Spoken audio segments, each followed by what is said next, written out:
it's basically for building full height cabinets.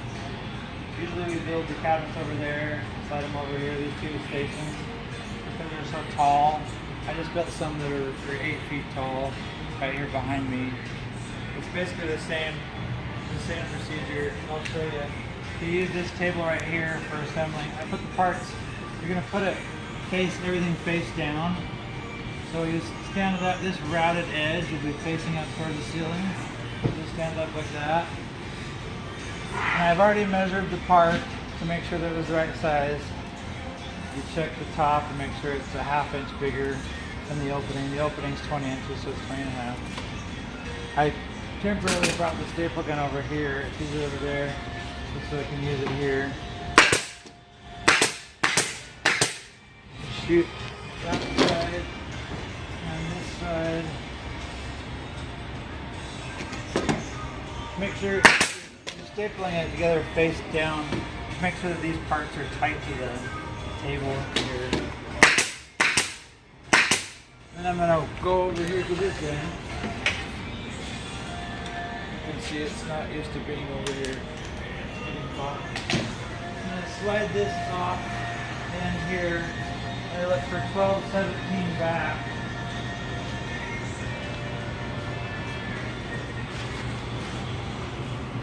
Put this in. Now usually these cabinets are ones that sit on a wood top, so there's no bottom and there's no route on that bottom.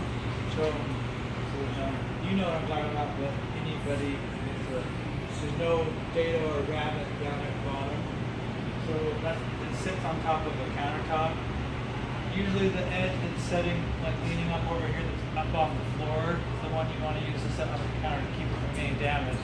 If we keep turning it, and we need to mark these as the bottom, and they're not getting marked as the bottom. If somebody sets it on the edge, and you get damaged. So I'm going to carefully sit it there. Make sure these are plenty dry when you're doing this. Be carefully slide it across there. Slide it past. The same principle, even if there is a bottom down here, you slide it past and then bring it this way. You don't want to slide it too far. Once it slips down in, you want to flush this up.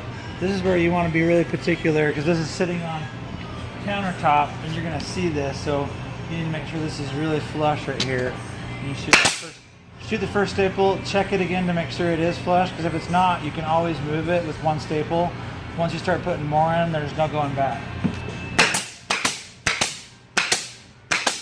Sometimes the cabinets are not very deep, so it's down here where you're shooting. And this gets in the way, so you gotta slide the cabinet out halfway, shoot this half around here, and then do the other half, and then you slide off the other end, do the other side. I'll show you that when you slide over there.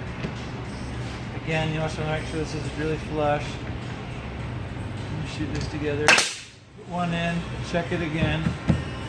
Make sure it's good.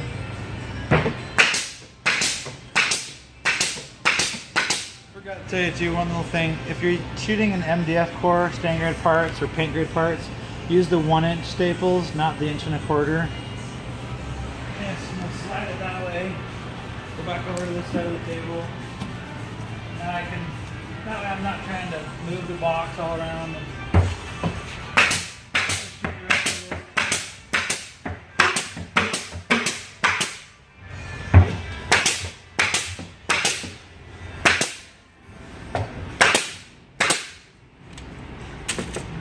Do that.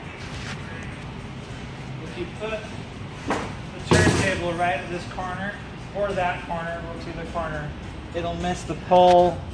Even with the 8-foot long cabinet, it'll miss that pole. It'll miss all the stuff right here.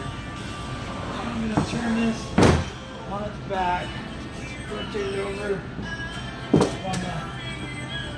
want to get it balanced good. If you feel like it's hanging off this part too far, just hold the swivel with your hand, push the other hand, and then spin it around one time just to make sure it's not hitting anything.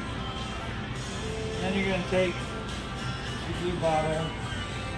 One thing that, there's a couple different ways you can do that. You can pull it this way. One way you can see the glue going on if you're pulling it this way. I like to do that because I can see how much I'm putting it on. One other way that you can do it too is use your pinky. Chad does this. It works really good to guide it so you don't get off. The only problem is, like on like short stretches, I can see what I'm doing. Like for example, right here, I can't really see how much glue I'm putting on.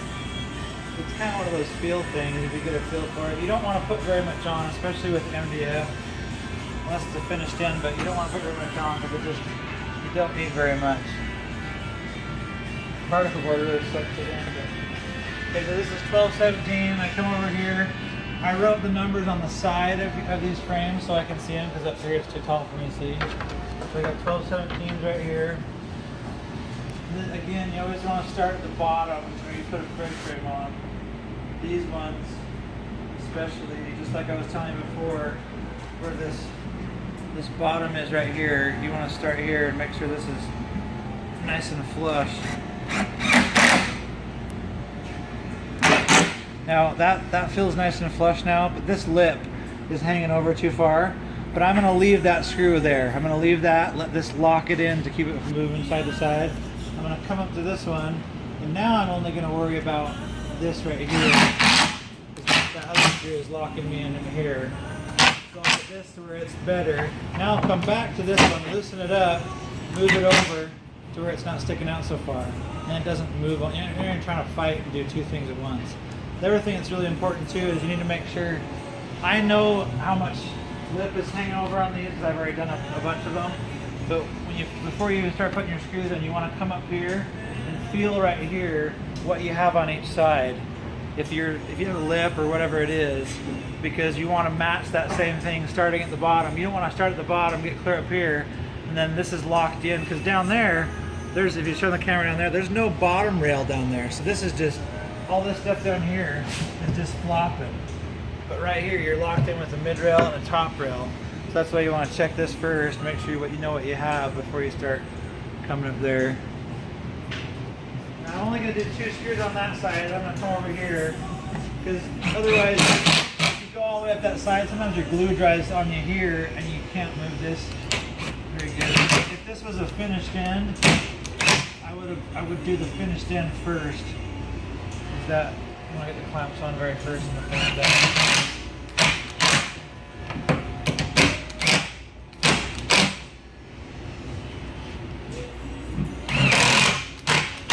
Anyway, that's pretty much it. The only last thing I want to mention is inside here you have a horizontal partition. And I think we've showed how to do that on other videos, but you just put a horizontal partition that goes in here, and there's a cover skin that goes on the bottom of this too. You just nail on with this nail gun down here. There's a 23 gauge pinner down here, and that's the one you want to use to shoot that skin on. So anyway, that's it. That's the process of putting tall cabinets together on the assembly table and or bookcase cabinets with open bottom.